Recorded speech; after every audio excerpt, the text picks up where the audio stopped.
All right, so let's jump into something pretty mysterious today. Sounds good to me. We're diving into the world of John Dee and this crazy book called the Book of Soyga.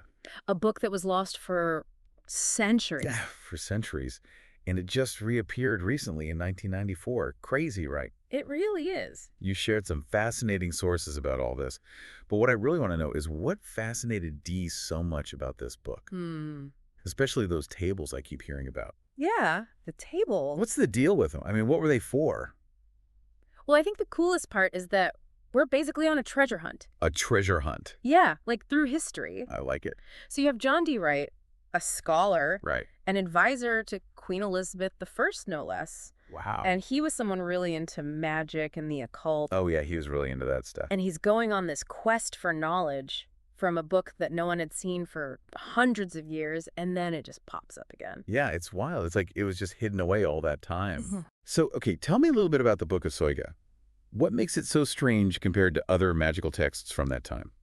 Well, think about typical magical texts from that period. Okay. Usually they cite sources, mention other scholars, Right. They're kind of building on what came before. Exactly. Yeah. But the Book of Soyga, it's like it just appeared out of nowhere. Really? Yeah. No clear author. Uh-huh. Very few references to anything outside itself. It's like a closed system. That's so strange. It really is. It almost makes it seem more, I don't know, authentic. Like it's not copying anything. It's presenting something totally new.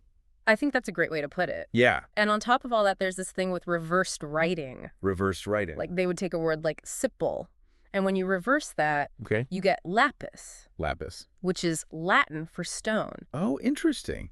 Okay, so is this just with random words? Or like is there a pattern to it, like a code or something? I think that's what makes it so fascinating. It has all these layers of meaning, It's not just reversed words. It's the whole text that is obsessed with letters. Their numerical values, their associations with planets and elements. Okay. How you can combine them to make magical words. So it's not just spells and incantations. No. It's like the author was trying to figure out, like, the fundamental building blocks of magic. Yeah. Through language. Exactly. And then you get to the really weird part. The 36 tables. The tables. Yeah. These are the ones that Dee was so interested in. Yes. I gotta admit, I saw pictures of them, and they just look like giant word search puzzles gone wrong. You're not alone. What was it about them that got him so hooked? Like, the guy loved codes and ciphers. So what did he see in these tables? Well, this is where Jim Reeds comes in. Jim Reeds. He wrote this amazing paper about the Book of Soyga. Okay. And he really breaks down these tables. Okay. And he shows that what looks like total gibberish actually has this hidden structure. Wait, really? Yeah. So there's a method to the madness. Yes. And it turns out it's all based on a pretty advanced algorithm. Hold on. An algorithm? Mm-hmm. For a book written centuries ago? Yeah. That seems crazy. It is pretty amazing, right? Yeah. Each table is this grid. Okay. 36 by 36 grid. And every letter you see in the table, its position is determined by a formula. A formula. Yeah. Okay. That uses the letters above and to its left. Wow. So it's all connected. Exactly. And then there's also this 6-letter code word. A code word. For each table. Like a key. Yeah, exactly, like a key. So, for example, take table 1. It's labeled Aries. Okay. And the code word for that one is Nizram. So there's a code word for every table. Yeah. Wow. Yeah. That's amazing. But how does the algorithm actually work? Can you give me an example? It's a little complicated. I bet. But basically, let's say you're looking at a cell in table 1. Yeah. You want to know what letter should go in that cell, right? Right. So you look at the letter directly above it and the letter to the left of it. And each letter has a numerical value. And the formula kind of adds those values together. Okay. And then cycles through the 23 letters of the Latin alphabet to find the correct letter for that cell. Whoa.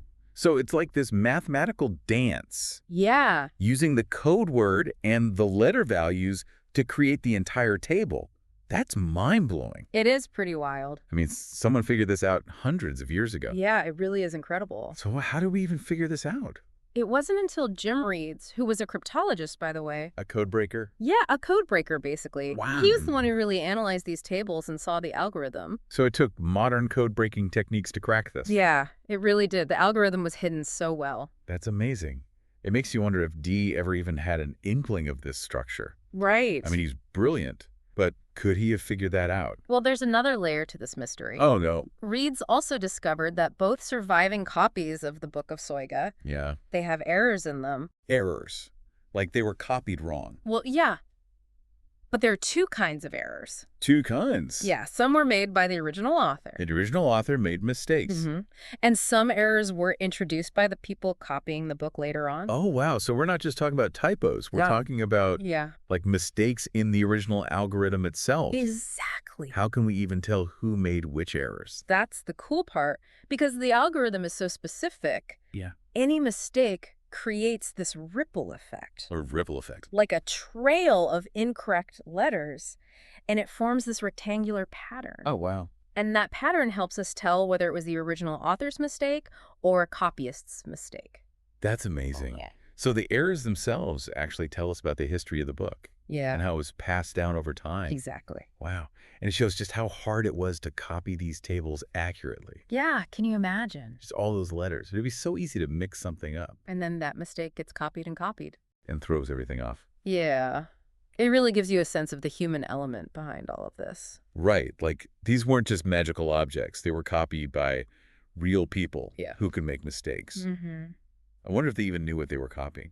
That's a great question. But speaking of copies, we should talk about Dee's copy. Oh, yeah. He had his own copy of some of the Soyga tables, right? He did. Where did he keep that? He kept it in his Book of Enoch, Book of Enoch. Okay. alongside his famous Enochian system. Oh, wow. So this is the book where he wrote down his own system of magic. That's right. That's so interesting. I mean, why copy these tables into a book that already had his own complex system? Yeah, and I was like, it's not like he was short on material. Right, exactly. Yeah. What do you think that means? Well, it shows just how captivated Dee was by the Book of Soyga. Yeah, clearly. But why, though? Was he just using it as a reference? Or could there be a deeper connection? Okay, so we've talked about how the Book of Soyga is all about this weird reversed writing and manipulating letters and stuff. And Dee's Enochian system, it also involves creating new words. Yeah, like a whole new angelic language. Exactly. So they both place a ton of importance on the power of language. Exactly. I mean, imagine Dee poring over these Soyga tables. Yeah. And then he's working on his Enochian system. Right. Could the Book of Soyga have influenced him? Oh, absolutely. Maybe even planted the seeds for his own magical language. Wow. So it's like this hidden link between these two parts of his work. That's right. Do you think he saw the Book of Soyga as like confirmation? Like his approach to magic through language was the right one? Possibly. And here's another thing. Okay. Remember those errors we talked about? Yeah. Dee's copy has them too. So even Dee's copy wasn't perfect. Nope. Which suggests that he copied it from another manuscript. So he didn't receive it through like some angelic revelation. No, it seems like he was working from an existing copy. So even Dee, with all his angelic contacts, he had to deal with an imperfect copy. It seems that way. It kind of makes the whole thing feel more human.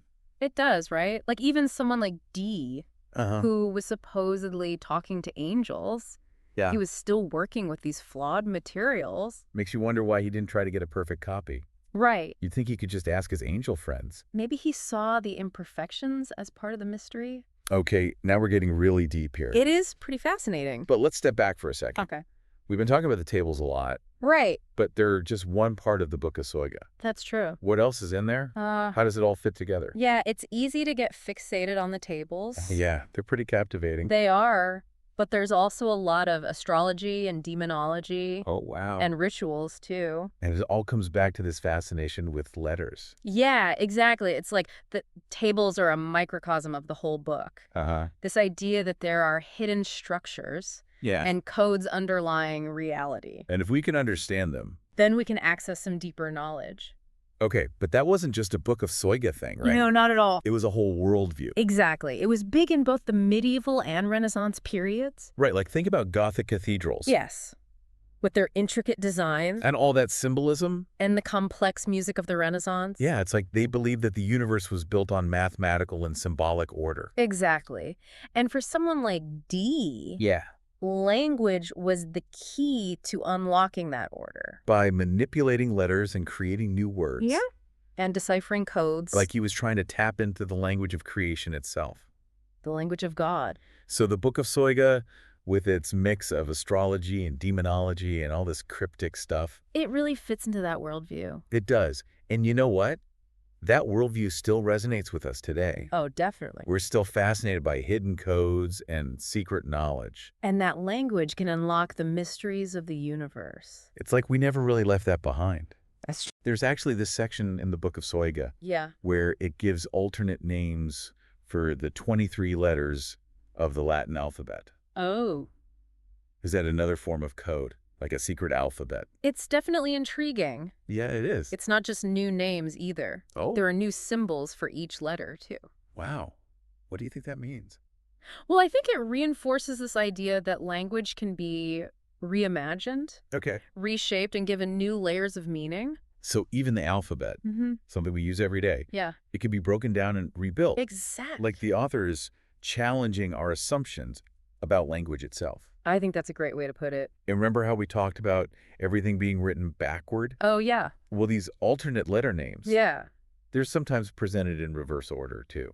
Starting with Z and going back to A. That's so weird. It is. It's like the book is saying we need to reverse our normal way of thinking.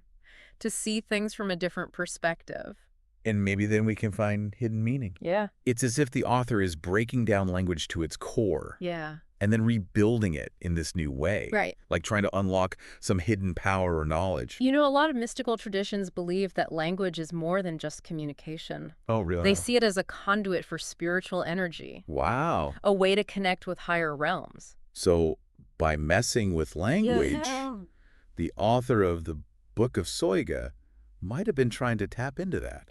It's a fascinating possibility. It really is. It makes you realize that even something as simple as the alphabet, it can have hidden depths. Layers of meaning we don't even realize are there. Exactly. Wow. It makes you wonder what other secrets are hidden in the Book of Soyga. Yeah. Just waiting for someone to figure them out. But you know, getting back to Dee and his connection to the book, there's this amazing account of one of his conversations. With an angel. Yes. With the angel Uriel. Okay, and what does this have to do with the Book of Soyga? Well, Dee actually asked Uriel about the Book of Soyga. He did. What did he ask? He wanted to know if it was, like, of any value. Of any excellency, I think is how he phrased it. That's right, of any excellency. Yeah. And Uriel's response is really something. Oh, what did he say? He claimed that the book was revealed to Adam in paradise. To Adam, like the first human. That's right, by God's good angels. Okay, hold on.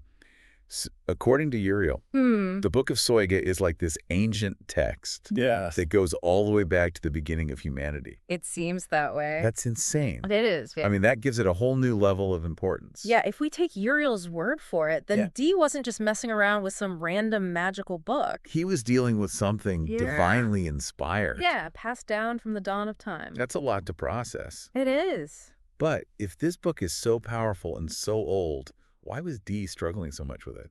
You know, why didn't he just ask his angel pals to explain it to him? Right. He was talking to angels all the time. Exactly. You'd think he could just get a crash course.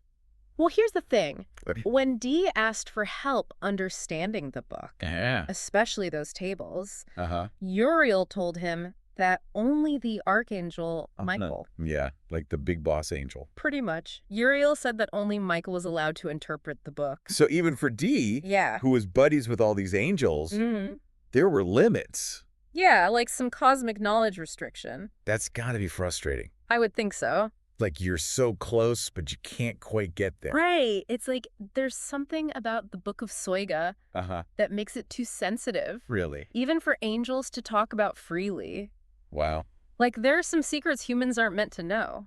Or maybe we need permission from the higher-ups first. Exactly. Makes you wonder, what could be so powerful that even angels are hesitant to reveal it? Yeah, it really does. So did Dee ever manage to get any answers from Michael about the Book of Soyga? That's the million-dollar question. Right. Unfortunately, Dee's diaries. Yeah. They don't mention any other conversations about the book.